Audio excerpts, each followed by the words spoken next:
ನಮಸ್ಕಾರ. 4 ಅವರಲ್ಲಿ market trend analysis ಮಾಡೋದು ನಾನು ಮಾಡಬೇಕು. Only 4 hour or daily weekly. Okay, or hour ಅದರಲ್ಲಿ ಅನಾಲಿಸಿಸ್ನ ಮಾಡಿ 5 ಮಿನಿಟ್ಗೆ ಟ್ರೇಡ್ ಮಾಡೋದು. ನೋಡೋಣ.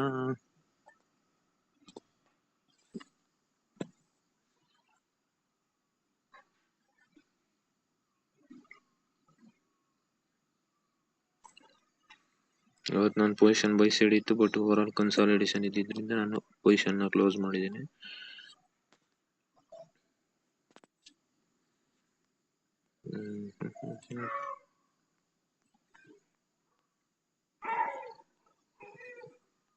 ಓಕೆ, ಇದು 5 ಮಿನಿಟಲ್ಲಿ ನಿಮಗೆ ಡೌನ್ ಟ್ರೆಂಡ್ ಕಾಣಿಸ್ತಾ ಇರ್ಬೋದು. 4 ಅವರಲ್ಲಿ ಇದು up trend.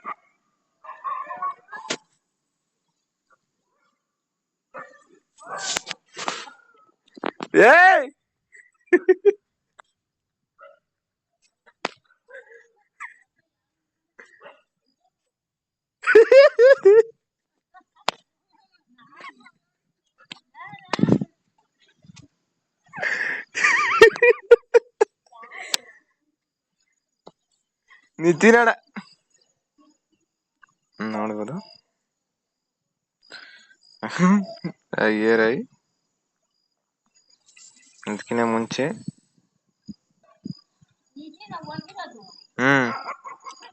Lower low, lower I, lower low ಮೇಲೆ ನಾವು ಡೌನ್ ಟ್ರೆಂಡಿಗೆ ಟ್ರೇಡ್ನ ಪ್ಲಾನ್ ಮಾಡ್ತೀವಿ. ಸ್ವಲ್ಪ ಪಾಯಿಂಟಲ್ಲಿ ನಾವು 5 ಮಿನಿಟಲ್ಲಿ ಪ್ಲಾನ್ ಮಾಡಿದ್ರು ಕೂಡ ಕ್ಯಾಪ್ಚರ್ ಮಾಡ್ತೀವಿ, ಲೆಸ್ ಎಲ್ಲ ಆಗುತ್ತೆ. ಮತ್ತೆ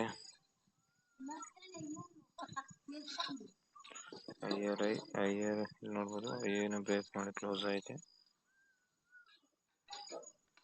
ಅಂದರೆ ನಾವು ಅಪ್ ಟ್ರೆಂಡ್. ಇದು ಐಯರ್ ಐ ಮಾಡ್ತಿದೆ, ಐಯರ್ ಲೋನ ಕ್ರಿಯೇಟ್ ಮಾಡಿದೆ, ದೆನ್ ಐಯರ್ ಐನ ಕ್ರಿಯೇಟ್ ಮಾಡಿದೆ, ದೆನ್ ಐಯರ್ ಲೋನ ಕ್ರಿಯೇಟ್ ಮಾಡಿದೆ. ಅಪ್ ಟ್ರೆಂಡ್ ಡಿಮ್ಯಾಂಡ್ ಝೋನ್ ಇದೆ, ಟ್ರೇಡ್ನ ತಗೊತೀವಿ. ಕನ್ಸಾಲಿಡೇಷನ್ ಇರೋದ್ರಿಂದ ನಾವು ಟ್ರೇಡ್ನ ಇದು ಮಾಡ್ತೀವಿ ಅಷ್ಟೇ. Okay, this up trend calculator 5 minute ಹೋಗಿ ಅಪ್ ಟ್ರೆಂಡಲ್ಲಿ ಟ್ರೇಡ್ ಮಾಡ್ತೀವಿ. This market sets right. Over up trend ಇತ್ತು, ಡೌನ್ ಟ್ರೆಂಡ್ ಕ್ರಿಯೇಟ್ ಆಯಿತು, ಮತ್ತೆ ಅಪ್ ಟ್ರೆಂಡಿಗೆ ಬಂದಿದೆ. ಈ ಲೋನ ಬ್ರೇಕ್ ಆದರೆ this is called down trend. Okay, lower low ಮಾಡುತ್ತೆ. ಜಸ್ಟ್ ನೋಡೋಣ, ವೆಯ್ಟ್. ಓಕೆ, ಮಾರ್ಕೆಟ್ ಸ್ಟ್ರಕ್ಚರ್ ನೋಡ್ಬೋದು.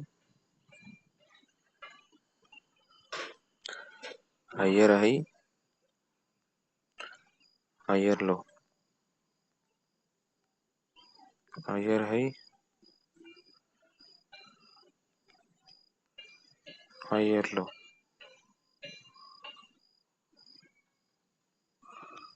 that is demand zone. ಅಲ್ಲೇ ಟ್ಯಾಪ್ ಮಾಡಿ ಮೇಲೆ ಹೋಯ್ತು.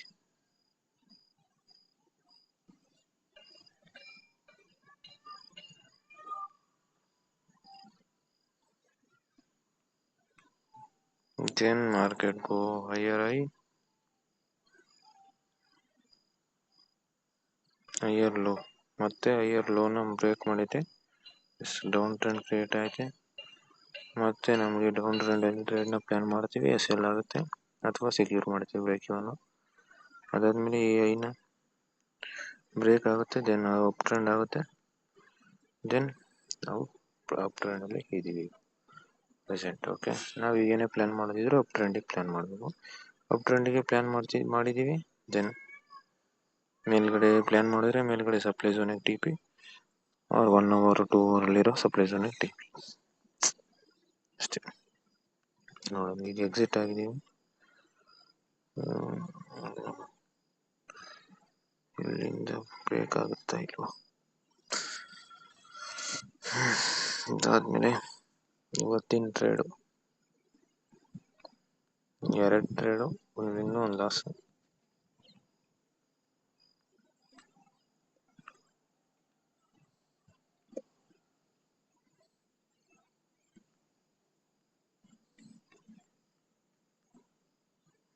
ಇದು ಬ್ರೇಕ್ ಇವನು. ಇದನ್ನು ಟ್ರೇಡ್ ತಗೊಂಡೆ ಅಂದರೆ ಇದು 5 ಮಿನಿಟಲ್ಲಿ ಸಪ್ಲೈ ಝೋನ್. ಇದು ತಪ್ಪು ಮಾಡಿದ್ದು ನಾನು. ಏನಂದರೆ 5 ಮಿನಿಟ್ ಟು 15 ಮಿನಿಟ್ ಯಾವುದು ಸಪ್ಲೈ ಡಿಮ್ಯಾಂಡ್ನ ಅಷ್ಟೊಂದು ಮೇಜರಾಗಿ ವರ್ಕ್ ಆಗಲ್ಲ. ಓನ್ಲಿ 1 ಅವರ್ 2 ಅವರ್ 4 ಅವರ್ ತುಂಬ ವರ್ಕ್ ಆಗುತ್ತೆ. ಅದು ನಾನು ಅಬ್ಸರ್ವ್ ಮಾಡಿದೆ.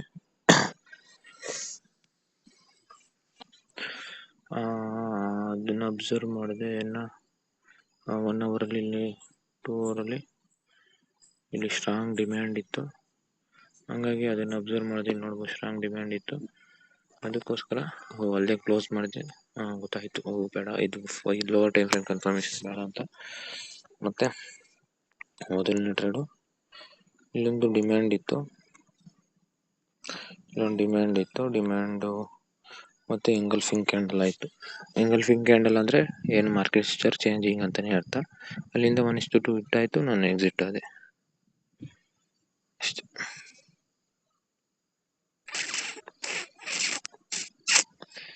ಇದು ಸಪ್ಲೈ ಝೋನ್ ಇತ್ತು, ಬಟ್ ಇದೇನು ಲೆಕ್ಕ ಬರಲ್ಲ 5 ಮಿನಿಟಲ್ಲಿ. ಬಟ್ ಇದು 30 ಮಿನಿಟಲ್ಲಿ ಕೂಡ ಸಪ್ಲೈ ಝೋನೇ ಅಲ್ಲ, 15 ಮಿನಿಟಲ್ಲಿ.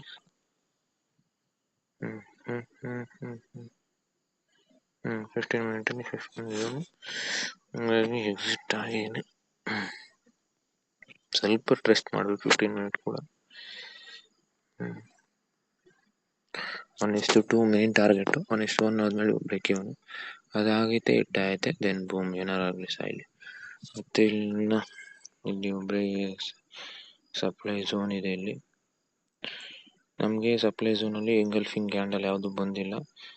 ಲೋವರ್ ಐ ಏನಿದೆಯಲ್ಲ, ಇದು ಲೋವರ್ ಐ. ಇದನ್ನು ಬ್ರೇಕ್ಔಟ್ ಕೊಡ್ತು.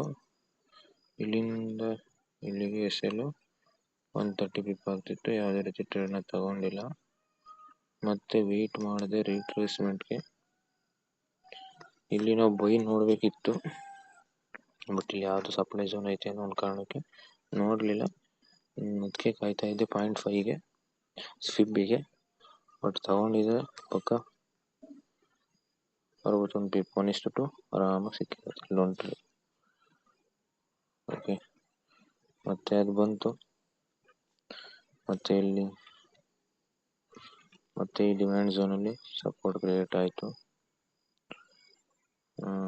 Trend changing. ಇಲ್ಲೇನಾದರೂ ನಾವು ತಗೊಂಡಿದ್ರೆ ಇಲ್ಲೂ 110 ಪಿಪ್ ಸಿಕ್ಕಿರುತ್ತೆ. ಓಕೆ, ಇಲ್ಲಿ SL ಕೂಡ ಕಡಿಮೆ ಆಗಿರೋದು. ಆಮೇಲೆ ಓವರಾಲ್ ಡೌನ್ ಟ್ರೆಂಡ್ ಇರೋದ್ರಿಂದ ನಾನು ಬೈನೇ ಮಾಡಿದ್ದೆ. ಬಟ್ ನಾನು ದಿನದಲ್ಲಿ 2 ಟ್ರೇಡ್ ಅಷ್ಟೇ ಮಾಡೋದು. ಬಟ್ ನನ್ನ ಅನಾಲಿಸಿಸ್, ನನ್ನ ಸ್ಟ್ರಾಟಜಿನ ನೋಡ್ತಾ ಇದ್ದೆ ಅಷ್ಟೇ.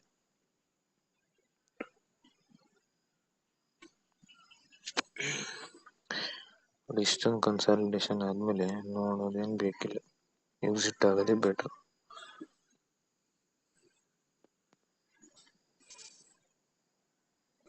ಓಕೆ, ಎಕ್ಸಿಟ್ ಆಯ್ತಾ ಇಷ್ಟೇ. ಹೈಯರ್ ಟೈಮ್ ಫ್ರೇಮಲ್ಲಿ ಮಾರ್ಕೆಟ್ ಫ್ಯೂಚರ್ನ ಅನಾಲಿಸಿಸ್ ಮಾಡು. ಹೈಯರ್ ಟೈಮ್ ಫ್ರೇಮಲ್ಲಿ ಶಾರ್ಟ್ ಅಣ್ಣ ಏನು 94 95